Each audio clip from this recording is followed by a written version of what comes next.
제180차 최고위원회 회의를 시작하겠습니다. 우리 경제의 저성장 경기 침체 국면이 현실화되고 있습니다. 올 3분기 우리 경제의 성장률이 0.4%를 기록하며 올 한 해 2%의 경제 성장률이 사실상 불가능해진 가운데 지난 11일 아시아개발은행 ADB도 우리 경제 성장률 전망치를 2.2%에서 2%로 하향 조정했다고 합니다. 아시아개발은행은 지난 7월과 9월에도 경제 성장률 전망치를 0.1%포인트 하향한 바 있는데 이번에 또 내린 것입니다. 일자리 상황도 나아질 기미를 보이지 않고 있습니다. 지난 11일 발표된 11월 고용 동향을 보면 우리 경제를 이끌어야 할 40대의 고용률이 78.4%를 기록하며 전년 동기 대비 1.1%포인트 하락했습니다. 이는 지난 2009년 금융위기 이후 10년 만에 가장 큰 하락폭이며 22개월 연속 하락세라고 합니다. 임금 고용뿐 아니라 자영업도 폐업이 속출하고 있습니다. 언론 보도에 따르면 소상공인 시장진흥공단에서 진행하고 있는 자영업자 점포 철거 지원 사업의 수혜자가 올 10월까지 3,556명으로 작년 한 해 수혜자 636명에 비해서 약 5.6배 급증했다고 합니다. 경제는 시장에서 움직이고 일자리는 기업이 만듭니다.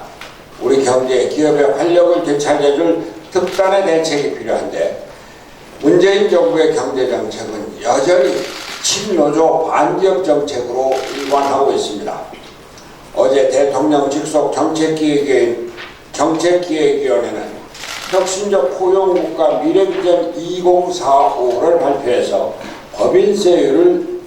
법인세율 상향을 주장하고 나섰습니다. 또 정부의 친노조 정책으로 노조의 입김이 강해지다 보니 평균 연봉 1억 원에 달하는 현대자동차 노조원들이 작업 시간에 스마트폰 와이파이를 사용하게 해달라며 특권을 거부하는 웃지 못할 일이 벌어지고 있습니다. 이게 도대체 무슨 나라입니까? 지난 11일 정부가 기업들에게 1년 6개월의 계도 기간을 부여하는 주 52시간 근로제 시행 보완책을 발표하여 기업인들은 다소 숨통이 튀었다고는 하지만 이는 임시 방편에 불과합니다. 근본적인 문제는 문재인 대통령과 정부가 경제 철학을 여전히 바꾸고 있지 않다는 점입니다. 어제 대우그룹의 전 회장 김우중 회장의 연결식에 다녀왔습니다만 그분을 애도하는 전 국민의 마음 무엇입니까? 그분의 기업가 정신을 기리는 것입니다. 동남아, 중동, 유럽 등 전 세계로 뻗어나가는 세계화 정신. 세계는 넓고 할 일이 많다고 하는 이 정신이었습니다. 미래를 열어가는 개척 정신입니다. 감옥에 갔다 온 청년들을 대거 끌어들여서 기업에 취직시키고 세계로 내보내는 통합의 정신입니다. 제가 경기도지사 시절에 경기도의 모토를 세계 속의 경기도로 정했습니다만 그러면서 투자를 유치하고 외자를 유치하는 기업을 돕는 일을 했습니다. 우리가 일자리를 만드는 것이 아니라 기업이 일자리를 만든다는 생각으로 규제를 완화하고 인프라 건설을 도와줬습니다. 다시 말씀드리지만 경제 철학을 시장 중심, 기업 중심으로 바꾸지 않고서는 경제가 살아날 수가 없습니다.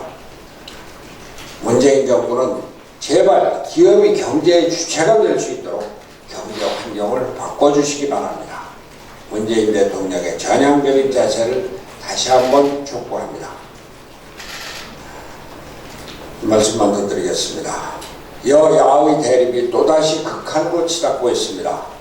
오늘 더불어민주당이 국회 본회의 개회를 요청해서 선거법 개정안 등 패스트트랙 법안과 민생 법안을 처리하겠다고 밝힌 것에 대해서 자유한국당은 필리버스터로 맞서겠다고 나서고 있습니다. 제가 이정미 대표와 함께 행한 단식으로 연동형 비례대표제가 도입이 합의된 지 1년이 다 돼가는데 아직도 선거제 개혁이 불투명하고 여야는 극한 대립만을 계속하고 있습니다. 안타까움을 금할 수가 없습니다. 연동형 비례대표제를 목숨을 걸고 반대하겠다고 하는 자유한국당 보수세력 각성해야 합니다. 우리 국민이 정치 개혁을 요구하고 있습니다. 다당제와 합의제 민주주의의 제도화가 시대 정신입니다. 역사의 흐름을 거슬러서 대한민국을 어떻게 이끌겠다는 것입니까? 대안 없이 무조건 반대만 하면서 어떻게 나라를 이끌겠다는 겁니까? 제발 나라 좀 생각해 주십시오.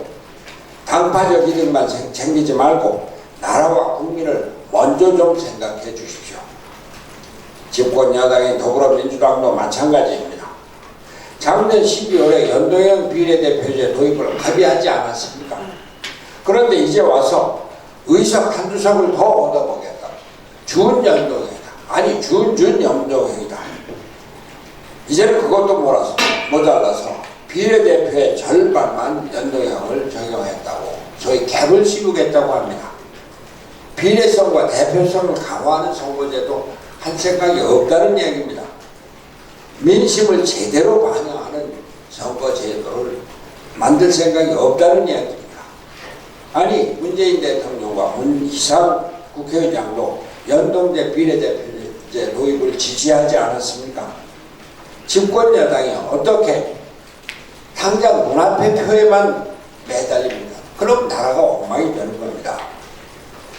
연동형 비례대표제를 제대로 하려면 의석수 중환이 불가피하다는 것이 학계 전문가와 시민사회 언론들의 의견이었습니다.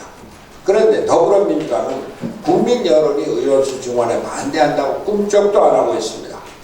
여당의 지도부는 확고한 의지를 갖고 국민을 이끌어야 한다는 생각을 해주시기 바랍니다.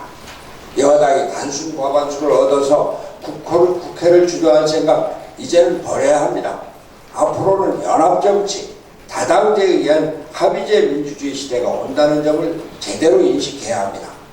여당은 이에 대한 대비책을 강구해 주기 바랍니다. 민주당은 정치개혁을 후퇴시키는 누더기 선거제 개혁안을 더 이상 주장하지 말고 국민을 위해 제대로 된 연동형 비례대표제가 도입될 수 있도록 확고한 의지를 보여주기 바랍니다. 문재인 대통령과 여당 지도부의 결단을 기대합니다.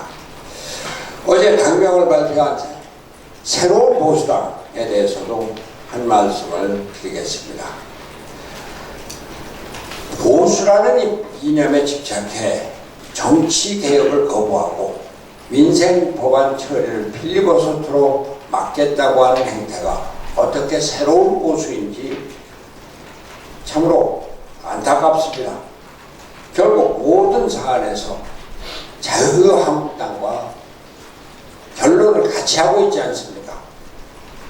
심지어 유승민 의원은 지난 4월부터 탈당을 결심했다고 하는데 신당의 당명까지 발표해놓고 바른미래당 당적을 유지하는 이유를 알 수가 없습니다.